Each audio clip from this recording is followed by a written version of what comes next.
अस्सलामुअलैकुम जी भाईजान, की हाल है जनाब? वालेकुम अस्सलाम जनाब। की हाल है भाई? ठीक ठाक अल्लाह दा शुक्र है भाई, तुसीं जी सुनाओ। ਇਹ ਸਾਡੇ ਭਾਈ ਨੇ ਇਹ ਇਹਨਾਂ ਮਾਸ਼ਾਅੱਲਾ ਲੋਕ ਰੋਮਾਨੀਆ ਤੋਂ ਇਟਲੀ ਮੂਵ ਹੁੰਦੇ ਨੇ, ਲੇਕਿਨ ਇਹ ਸਾਡੇ ਭਾਈ ਇਟਲੀ ਤੋਂ ਰੋਮਾਨੀਆ ਮੂਵ ਹੋਏ ਨੇ।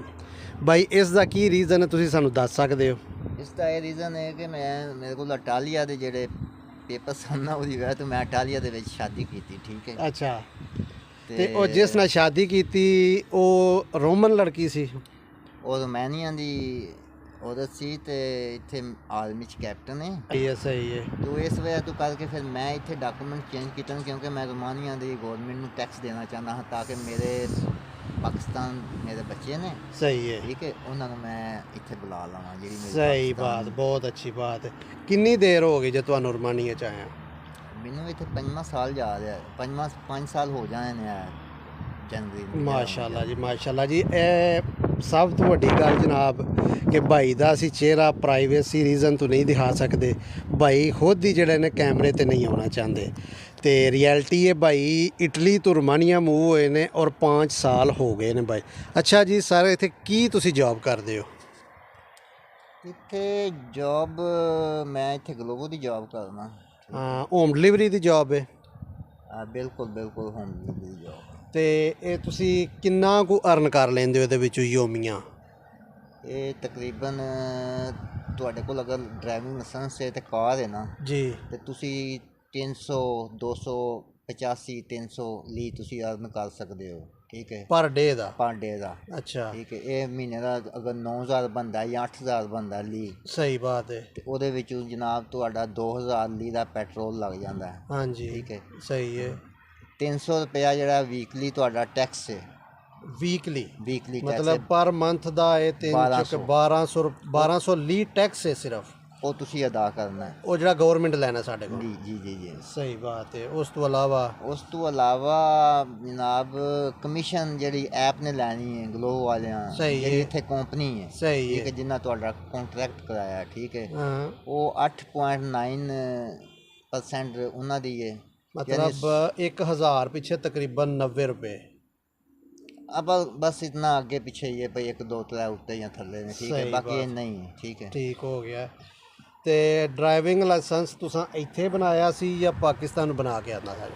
ये पाकिस्तानी ड्राइविंग लाइसेंस जिहड़ा नैशनल है ना, इंटरनेशनल नहीं, नैशनल इत्थे चेंज हो जाता है। अच्छा, मतलब उस दे विच किहड़े डॉक्यूमेंट चाहिए ने पाकिस्तान तो? ਉਹਦੇ ਵਾਸਤੇ ਲਾਇਸੈਂਸ ਬਸ ਚਾਹੀਦਾ, ਤੇ ਇੱਕ NOC ਲੈਟਰ ਹੁੰਦਾ ਵੇ ਜਿਹੜਾ SSP ਬਣਾ ਕੇ ਦਿੰਦਾ ਹੈ। ਅੱਛਾ, ਉੱਥੋਂ ਤੁਹਾਡਾ ਮੁਤਲਕਾ SSP ਜਿਹੜਾ SSP ਉਹ ਪ੍ਰੂਫ ਕਰਦਾ ਕਿ ਮੈਂ NOC ਦੇਣਾ ਕਿ ਇਹ ਵਾਕਈ ਓਰੀਜਨਲ ਹੈ। ਕਿਸੇ ਗੈਰ ਮੁਲਕ ਵਾਸਤੇ ਮੈਂ ਪ੍ਰੂਫ ਕਰਨਾ ਕਿ ਕਿਸੇ ਮੁਲਕ ਦੇ ਵਿੱਚ ਅਗਰ ਇਹਦੀ ਜ਼ਰੂਰਤ ਹੈ। ਅੱਛਾ, ਤੇ ਇਹਦਾ NOC ਦਾ ਮਤਲਬ ਇਹ ਹੁੰਦਾ ਕਿ ਇੱਕ ਜਗ੍ਹਾ ਤੋਂ ਦੂਸਰੀ ਜਗ੍ਹਾ ਜਿਹੜੀ ਨਾ ਪ੍ਰੂਫ ਕਰਦਾ ਕਿ ਓਰੀਜਨਲ ਜਾਂ ਨਹੀਂ। सही हो गया। ਉਹ ਤੁਹਾਨੂੰ SP ਜਦੋਂ ਦੇ ਦੇਗਾ SSP, ਉਹ ਤੁਸੀਂ ਫਿਰ ਜਾ ਕੇ ਤੇ ਫਾਰਨਰ ਆਫਿਸ ਦੇ ਵਿੱਚੋਂ ਸਟੈਂਪ ਕਰਵਾਉਣਾ ਹੈ, ਲਾਹੌਰ ਜਾਂ ਟੈਸਟ ਕਰਵਾਉਣਾ ਹੈ, ਟੈਸਟ ਕਰਵਾਉਣਾ। ਠੀਕ ਹੋ ਗਿਆ। ਤੇ ਕਿਸ ਤਰ੍ਹਾਂ ਲੱਗਾ ਜੀ ਤੁਹਾਨੂੰ ਰੋਮਾਨੀਆ ਇੱਥੇ? रोमानिया भाई ठीक है, अच्छा है माशाल्लाह, खूबसूरत कंट्री है। ਕੀ ਦੋਸਤਾਂ ਨੂੰ ਮਸ਼ਵਰਾ ਦਿਓ ਦੇ ਕਿ ਰੋਮਾਨੀਆ 'ਚ ਰੁਕਣਾ ਚਾਹੀਦਾ ਜਾਂ ਨਹੀਂ? ਰੋਮਾਨੀਆ ਦੇ ਵਿੱਚ ਕੰਮ ਕਰੋ, ਰੁਕੋ, ਜੋ ਤੁਹਾਡਾ ਹੱਕ ਲਾਲਦਾ ਤੁਸੀਂ ਉਹਨਾਂ ਨੂੰ ਭਾਈ ਉਹ ਤੁਹਾਨੂੰ ਦੇ ਰਹੇ ਨੇ ਤਨਖਾਹ, ਉਹਦੇ 'ਤੇ ਸ਼ੁਕਰ ਅਲਹਮਦੁਲਿਲਾ ਕਰੋ, ਕਿਉਂਕਿ ਬੰਦਾ ਤੇ ਨਹੀਂ ਖਲੋਂਦਾ ਹੈ। ਸਹੀ ਗੱਲ ਹੈ। ਠੀਕ ਹੈ, ਅਗਰ ਤੁਸੀਂ ਅਗਲੇ ਯੂਰਪ ਵਿੱਚ ਜਾਂਦੇ ਹੋ ਤਾਂ ਅਗਲੇ ਯੂਰਪ ਦਾ ਵੀਜ਼ਾ ਲਵੋ। ਠੀਕ ਹੈ, ਅਗਰ ਤੁਸੀਂ ਇੱਥੇ ਰੋਮਾਨੀਆ ਦਾ ਵੀਜ਼ਾ ਲੈ ਕੇ ਆ ਰਹੇ ਹੋ ਤਾਂ ਇੱਥੋਂ ਗੈਰ ਕਾਨੂੰਨੀ ਜਾਣਾ ਜਿਹੜਾ ਬਹੁਤ ਮੁਸ਼ਕਲ ਹੈ। ਠੀਕ ਹੈ। ਅੱਛਾ ਭਾਈ, ਤੁਹਾਨੂੰ ਹੋ ਗਏ ਨੇ 5 ਸਾਲ, ਕੀ ਆਈਡੀਆ ਦਿੰਦੇ ਹੋ ਕਿ ਰੋਮਾਨੀਆ ਸ਼ੈਂਜਨ 'ਚ ਕਿਤਨੀ ਦੇਰ ਤੱਕ, ਕੋਈ ਆਈਡੀਆ ਤੁਹਾਡੇ ਕੋਲ? ਇਹ ਤਕਰੀਬਨ क्रोशिया ਇਸ ਤੋਂ ਪਹਿਲਾਂ ਆਵੇਗਾ ਉਮੀਦ ਹੈ। ਠੀਕ ਹੈ, ਤੇ ਇਹ 2026 ਤੋਂ ਬਾਅਦ ਦੀ ਗੱਲ ਹੈ। ਠੀਕ ਅੱਛਾ, 2026 ਤੱਕ ਤੁਹਾਡਾ ਆਈਡੀਆ ਹੈ? ਅੱਜ 2026 ਤੋਂ ਬਾਅਦ ਦੇ ਚ ਕੋਈ ਇਹਦਾ ਕੋਈ ਸਰਕਟ ਬਣੇਗਾ ਜੀ। ਠੀਕ ਹੋ ਗਿਆ ਜੀ, ਬੜੀ ਮਿਹਰਬਾਨੀ ਭਾਈ, ਤੇ ਥੈਂਕ ਯੂ ਹੋ ਗਿਆ ਜੀ। ਤੇ ਇਹ ਸਾਡੇ ਭਾਈ ਜੀ ਲੋਕ ਰੋਮਾਨੀਆ ਤੋਂ ਇਟਲੀ ਮੂਵ ਹੁੰਦੇ ਨੇ, ਲੇਕਿਨ ਇਹ ਇਟਲੀ ਤੋਂ ਰੋਮਾਨੀਆ ਮੂਵ ਹੋਏ ਨੇ। ਰੀਜ਼ਨ ਕੀ ਹੈ ਕਿ ਇਹਨਾਂ ਸ਼ਾਦੀ ਕੀਤੀ ਹੈ ਰੋਮਨ ਲੜਕੀ ਨਾਲ, ਤੇ ਮਾਸ਼ਾਅੱਲਾ ਜੀ ਆਪਣੀ ਲਾਈਫ ਸਪੈਂਡ ਕਰ ਰਹੇ ਨੇ। ਪਾਕਿਸਤਾਨ ਵੀ ਮੈਰਿਡ ਨੇ, ਇੱਥੇ ਆ ਕੇ ਵੀ ਮੈਰਿਡ ਇਹਨਾਂ ਕੀਤੀ ਹੈ। ਤੇ ਪਾਕਿਸਤਾਨ ਤੇ ਜਿਹੜਾ ਉਹ ਬੰਦੇ ਦੀ ਅਗਰ ਪਾਕਿਸਤਾਨ ਮੈਰਿਡ ਹੋਵੇ ਨਾ ਤੇ ਫਿਰ ਬੰਦਾ ਦੂਸਰੀ ਮੈਰਿਡ ਨਹੀਂ ਕਰ ਸਕਦਾ, ਠੀਕ ਹੈ। ਅੱਛਾ, ਰੋਮਾਨੀਆ ਦੇ ਵਿੱਚ ਦੂਸਰੀ ਸ਼ਾਦੀ ਨਹੀਂ ਕਰ ਸਕਦਾ। ਪਾਕਿਸਤਾਨ ਅਗਰ ਤੁਹਾਡੀ ਵਾਈਫ ਫੌਤ ਹੋ ਗਈ ਹੈ ਜਾਂ ਉਹ ਤੁਸੀਂ Divorce ਵਾਲੇ ਹੋ ਤਾਂ ਹੀ ਤੁਸੀਂ ਕਰ ਸਕਦੇ ਹੋ। ਮਤਲਬ ਇਹਦੇ ਵਿੱਚ ਕੰਡੀਸ਼ਨ ਇਹ ਵੇ ਕਿ ਤੁਸੀਂ ਸਿੰਗਲ ਹੋ ਫਿਰ ਸ਼ਾਦੀ ਕਰ ਸਕਦੇ, ਸਿੰਗਲ ਹੋ ਫਿਰ ਸ਼ਾਦੀ ਕਰ ਸਕਦੇ ਹੋ। ਤੁਹਾਡੀ ਡਬਲ ਮੈਰਿਜ ਨਹੀਂ ਹੋ ਸਕਦੀ। ਨਾ ਨਾ ਨਾ, ਇਹ ਮੁਸ਼ਕਲ ਇੰਪੋਸੀਬਲ ਹੈ ਬਿਲਕੁਲ। ਬਿਲਕੁਲ। ਹਾਂ, ਵੇਖੋ ਜੀ, ਇੱਕ ਬਾਤ ਹੋਰ ਲੱਭੀ ਇਸ ਦੇ ਵਿੱਚ ਕਿ ਅਗਰ ਤੁਸੀਂ ਪਾਕਿਸਤਾਨ ਦੇ ਵਿੱਚ ਮੈਰਿਡ ਹੋ ਤੇ ਇੱਥੇ ਤੁਸੀਂ ਸ਼ਾਦੀ ਨਹੀਂ ਕਰ ਸਕਦੇ।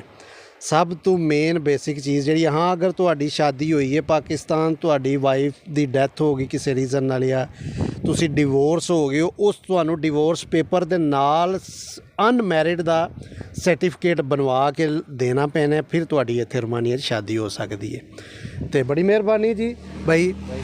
ਤੇ ਇਹ ਹੀ ਅੱਜ ਦੀ ਵੀਡੀਓ ਸੀ ਜੀ। ਬਹੁਤ ਸਾਰੇ ਦੋਸਤਾਂ ਦੀ ਫਰਮਾਇਸ਼ ਸੀ ਕਿ ਹੋਮ ਡਿਲੀਵਰੀ ਦੇ ਬਾਰੇ ਸਾਨੂੰ ਇਨਫੋਰਮੇਸ਼ਨ ਚਾਹੀਦੀ ਹੈ, ਤੇ ਅੱਜ ਭਾਈ ਮਿਲੇ ਨੇ, ਅਚਾਨਕ ਹੀ ਮਿਲ ਗਏ ਨੇ। ਜੁਮਾ ਦੀ ਨਮਾਜ਼ ਪੜ੍ਹਨ ਗਏ ਆ, ਉੱਥੇ ਮੁਲਾਕਾਤ ਹੋ ਗਈ ਹੈ। 5 ਸਾਲ ਹੋ ਗਏ ਨੇ ਭਾਈ ਨੂੰ ਇੱਥੇ, ਤੇ ਲਗਭਗ 8-9 ਮਾਹ ਹੋ ਗਏ ਨੇ ਇਹਨਾਂ ਨੂੰ ਇੱਥੇ ਜੌਬ ਕਰਦੇ ਆ, ਤੇ ਉਹਨਾਂ ਸਾਰਾ ਤੁਹਾਨੂੰ ਐਕਸਪੈਂਸ ਦੱਸ ਦਿੱਤਾ ਕੀ ਤਰ੍ਹਾਂ। ਤੇ ਇਹੀ ਅੱਜ ਦੀ ਵੀਡੀਓ ਸੀ ਜੀ। ਮਿਲਨੇ ਆ ਕਿਸੇ ਹੋਰ ਵੀਡੀਓ 'ਚ ਨਈ ਟੌਪਿਕ ਤੋਂ, ਨਈ ਇਨਫੋਰਮੇਸ਼ਨ ਲੈ ਕੇ। ਤਬ ਤੱਕ ਆਪਣੀ ਦੁਆਵਾਂ 'ਚ ਯਾਦ ਰੱਖੋ। ਅੱਲਾ ਹਾਫਿਜ਼।